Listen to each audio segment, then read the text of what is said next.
But let's start with the college football playoff. And I have a confession for all of you. I'm not going because it's too cold. And I don't know, some of you out there can judge me. I'm a fan of the University of Tennessee. They are in a playoff game in Columbus, Ohio. And it's going to be like, Adam, you can give me the absolute latest, but I think it's going to be like 15 or 20 degrees. I am a weather wuss. I will decide not to go outdoors for sporting events on a somewhat regular basis if it's too cold. I don't want to layer up. I don't want to be cold in the crowd.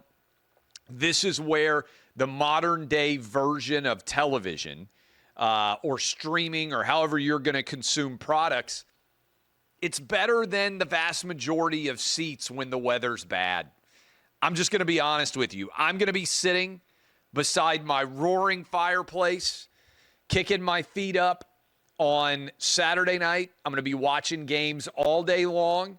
If this game were in Miami, I would go.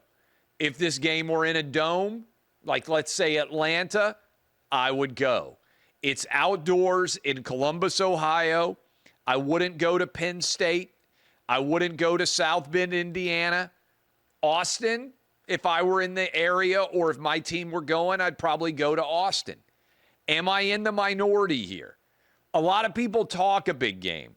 And when I share this clip, people are going to be like, oh, you're not a real fan. But actually, the data reflects that a lot of people agree with me.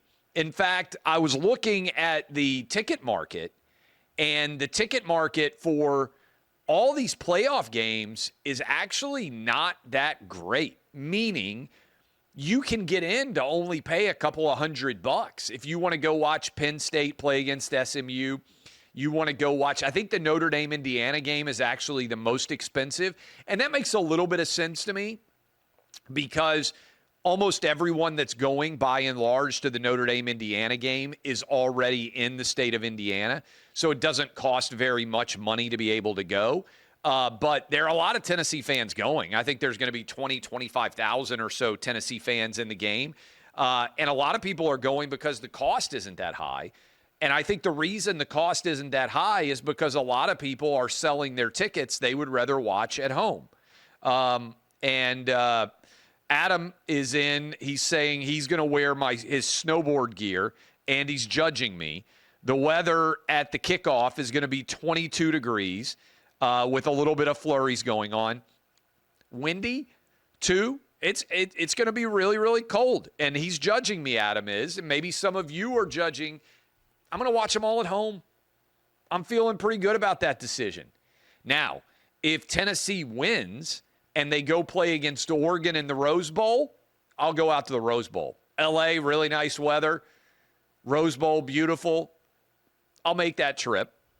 But I think most people actually agree with me. People won't say it publicly, but I think a lot of you watching right now are also feeling the same way as me. You're like, if the weather's not going to be that bad, why would you not watch it at home? I will say this.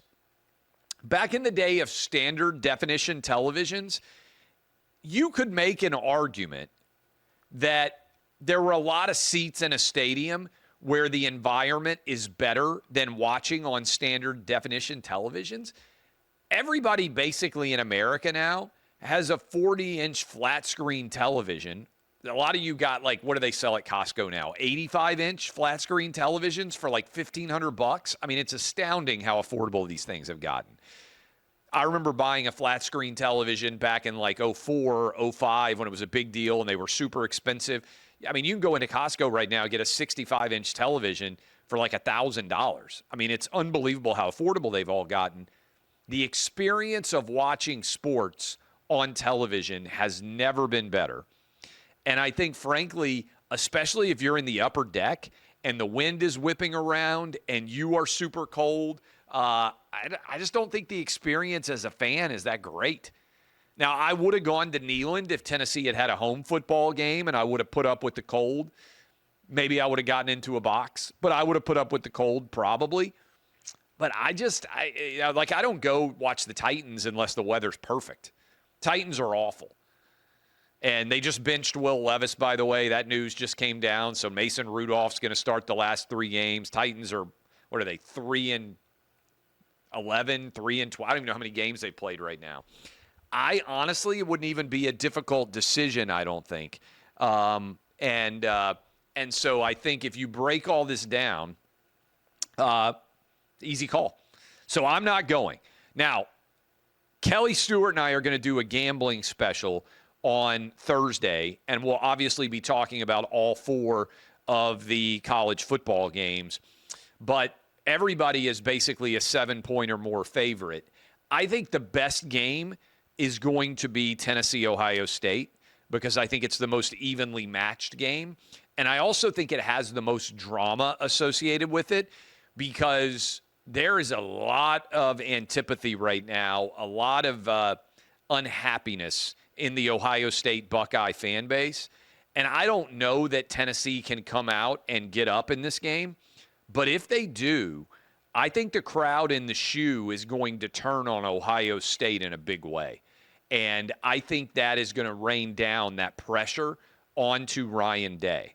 And let me give you a little bit of a breakdown about what I expect to happen in this game because I feel like I know Ohio State and Tennessee's teams both fairly well. I think that Ohio State is not great at running the football. Their offensive line is also been injured, beaten up. They'll be better after 3 weeks off. But I think what Chip Kelly's going to do is get the ball out of his quarterback's hand as fast as he possibly can. There are a lot of playmakers at wide receiver for Ohio State. They are incredibly deep there. I think you're going to see a lot of bubble screens. I think you're going to see a lot of quick slants. And they're going to try to negate any sort of pass rush advantage that Tennessee might have against that offensive line, get rid of the ball really quick. Question, can Tennessee jump some of those routes, make plays? We'll see. On the other side of the ball, I think it comes down to how well Nico plays because I feel really good about Tennessee's ability to have some success running the football. Dylan Sampson's the SEC Offensive Player of the Year. You know that there's going to be some one-on-one matchups as a result because they're going to try to take away Tennessee's ability to consistently run the football. Can Nico make plays in the passing game? I think that is the ultimate question that will dictate who wins this football game. I'll give you a little bit of a preview. I'm going to pick Tennessee to cover, Ohio State to win. 21-17 Ohio State, 20-17, 23-20. I think it's going to be a relatively low-scoring game up there in the cold, and I think ultimately Ohio State at home will find a way to get the win. If Tennessee was playing in Neyland, I would actually pick Tennessee to win, but this is where I think the home field advantage is going to work in their favor. But if you wanted me to sketch out how Tennessee wins, I think Tennessee gets up early, puts that pressure on Ohio State, takes away the run game, takes away the quick passes, and makes Ohio State beat you down the field. I don't think Ohio State's great at quarterback. Their receivers, again, elite level talent. Tennessee's pretty good in the secondary. I think it'll come down to Nico, and I just think Nico has not shown me consistently that he can make great throws on the road in the most pressure-packed moments. So that's why I think ultimately Ohio State will get the win, but I'll be watching from the comfortable environment of my home beside the roaring fireplace as opposed to being out in the cold, and I think a lot of you are going to agree with me on that. Tennessee fans are going to Ohio State in really big numbers. It's turned into a storyline. A lot of Ohio State fans not happy with Ryan Day. I think a lot of Ohio State fans actually are saving up money because they think they're going to go to the Rose Bowl against Oregon. This is one of the great under-discussed aspects of the playoff. I was talking about the challenge that comes with cost from fans when you're asking them, hey, pony up and pay for the players on the field. Alabama, hey, we're so poor, we need all the help we can get. Look, here's the reality. You got to be pretty wealthy to be able to follow your team in the college football playoff. Think about this. I'm a Tennessee fan. If Tennessee were to keep winning, and Adam, you can correct me on this if I'm wrong, Tennessee fans have to go to Columbus, Ohio for this game against Ohio State, buy tickets. Then if Tennessee wins, they have to travel all the way to Los Angeles and play against Oregon. And if Tennessee wins that game, then they would have to travel, I believe, to Dallas. And then if Tennessee wins that game, then they would travel to Atlanta. So in the space of, what's the math? Like 3 weeks? Yeah. In the space of 3 weeks, you're asking someone, leave aside jobs, leave aside school, leave aside the fact that it's kind of in the middle of the holidays.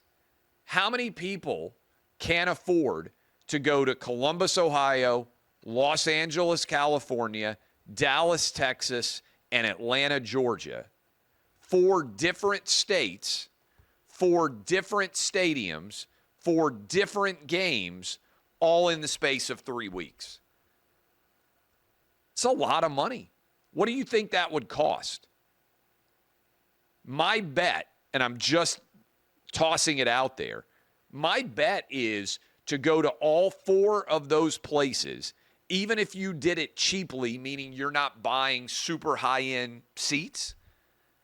My bet is that's $7,000 or $8,000 for 2 people. Does that seem reasonable? And driving is tough because you got to go all the way to LA. So I don't think that many people are going to be hopping in their car. Now, can you drive to Columbus, Ohio? Yes. Can you drive to Atlanta? Yes. Can you drive to Dallas? Yes. All the way to LA makes it difficult.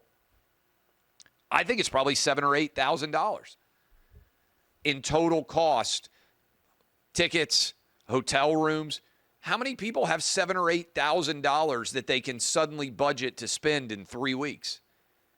You got to be pretty wealthy to be able to do that. Again, I don't think most people are talking about this, but Tennessee fans, I do believe, are going to go in large numbers to Ohio State. What percentage? I think 20% of the shoe, 100,000 seats roughly.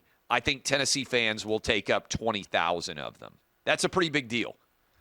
So I think Tennessee is going to have a substantial road contingent here.